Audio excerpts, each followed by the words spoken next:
have a negative asylum decision are being returned to their home countries. Europe is bracing for a high-stakes showdown in Brussels tonight. EU leaders are scrambling to rescue a massive financing plan for Ukraine as Kyiv's wartime coffers dry up. Germany's Chancellor, Friedrich Merz, and European Commission Chief Ursula von der Leyen are rushing into emergency talks with Belgian Prime Minister Bart de Wever. A meeting, The Guardian reports, will take place over a private dinner in the Belgian capital. At the heart of the crisis is Belgium's refusal to approve the EU's proposal to use frozen Russian sovereign assets, most of them held in Brussels, as collateral for a $140 billion loan to Ukraine. It's an unprecedented, legally untested mechanism, and Belgium is refusing to be the only country left holding the financial and legal risks if Moscow strikes back.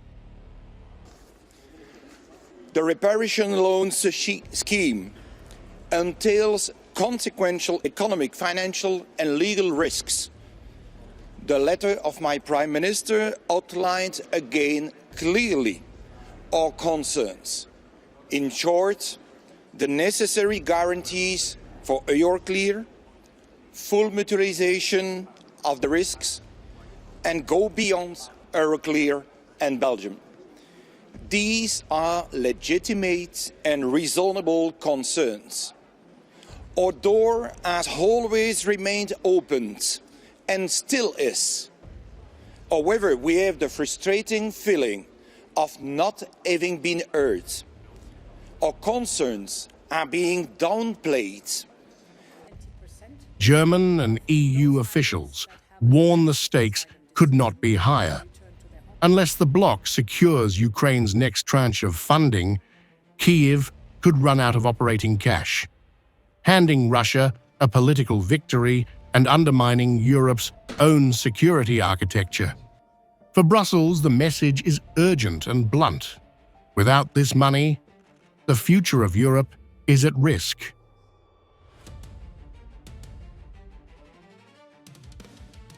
Belgium, however, says its concerns have been ignored.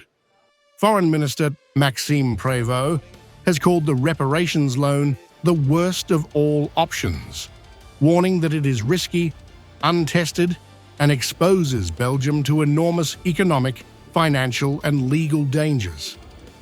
It is not acceptable, Prévost argues, to use this money and leave Belgium alone facing the risks.